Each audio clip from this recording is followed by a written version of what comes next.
It's a beautiful story of reconciliation. It's a beautiful story about Joseph and what made him such a powerful leader. Joseph was one that took the situation that he was placed in, no matter where he was placed, and he made it right. He said, God put me here. I'm just going to do the best I can here.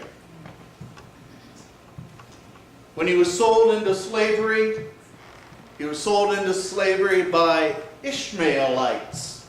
Anyone know any Ishmaelites and who that might be with?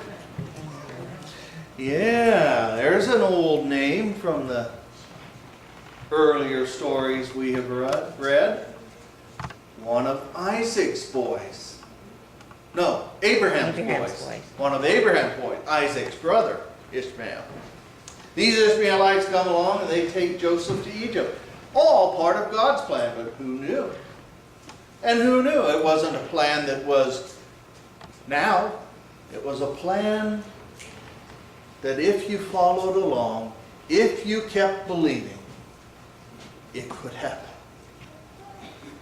Joseph gets to this land. He fits in Potiphar's house, and he becomes a manager of that house. Potiphar's wife cries rape. Off Joseph goes to jail. Now, I don't know about you, but if you've ever been told you're going to jail, straight to jail, do not collect $200, do not pass go, it's kind of a disheartening thing. You might even think, how am I to continue my life? If I go to jail, then I'll be branded as a convict. Did Joseph do this? Did he give up on God? No, when he was in jail, he showed forth that he was a leader there. And he took that opportunity, and the jail master said, I'm going to set you over the running of this jail. I'm going to let you lead the inmates that are with you. Now, who were these inmates? It happened to be that he was put in a very special jail. A jail that they might put, say, a senator in today, in our land. It was Pharaoh's dungeon. So these were people who might have been cupbearers of Pharaoh and bakers of Pharaoh who happened to get on Pharaoh's bad side for a moment. So Joseph was in a place of possibility that he might be able to influence people in the now and in the know. And he does. They have a dream, and Joseph interprets the dream. Not himself, but he says God interprets these dreams, and God says that this is what your dream means. He talks to the baker, and he talks to the cupbearer. The baker doesn't get such a good report. The cupbearer gets a great report. Both of them happen. All Joseph said to the cupbearer and the baker was, when you get up there and what happens, happens, please remember me. Tell them who told you this was going to happen. Did they do that? Nah. They were regular human beings. They just wanted out. They forgot Joseph soon after. He spent 2 more years in jail before Pharaoh had the dream. And then the cupbearer says, oh yeah, I remember this guy when I was in jail a couple years ago. And he helped me figure out a dream. And Joseph comes and he gets put in a position of huge power.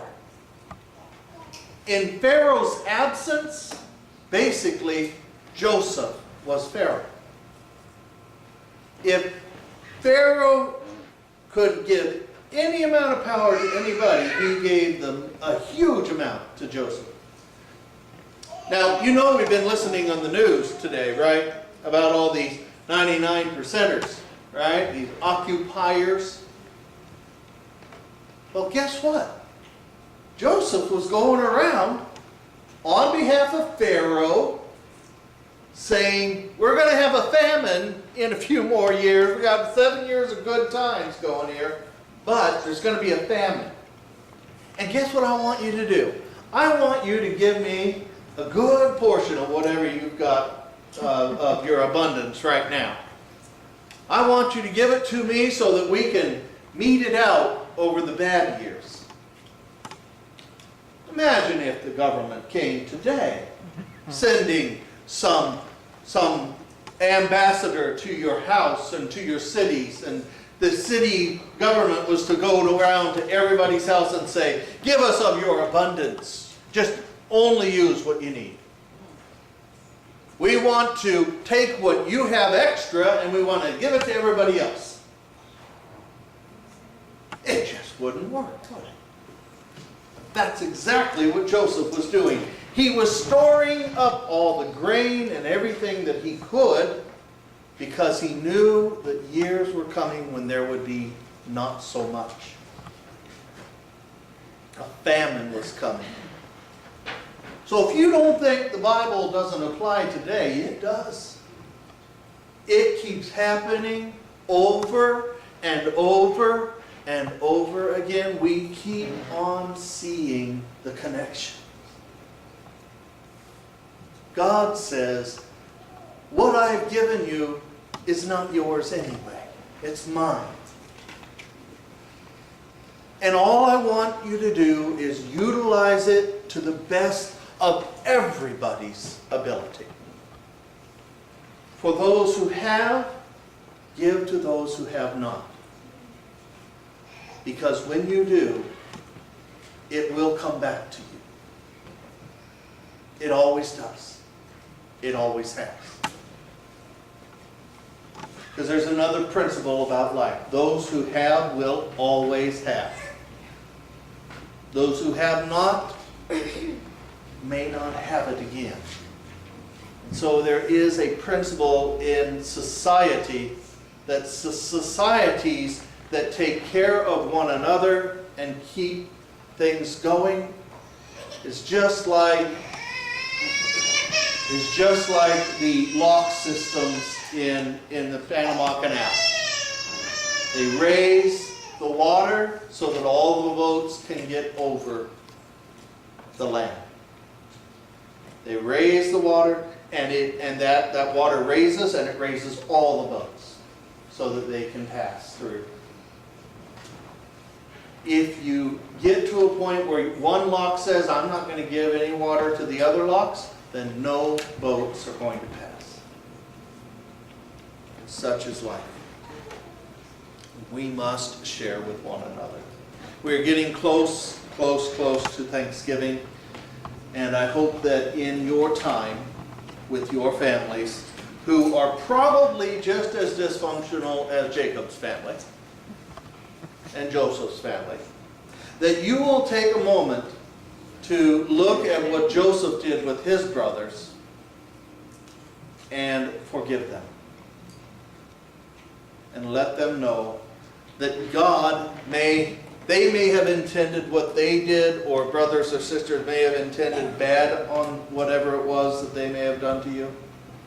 But God intends it for good. You can take bad things and you can give them a perspective on your life and still make the good things happen out of them. Thanks be to God. Amen. Amen.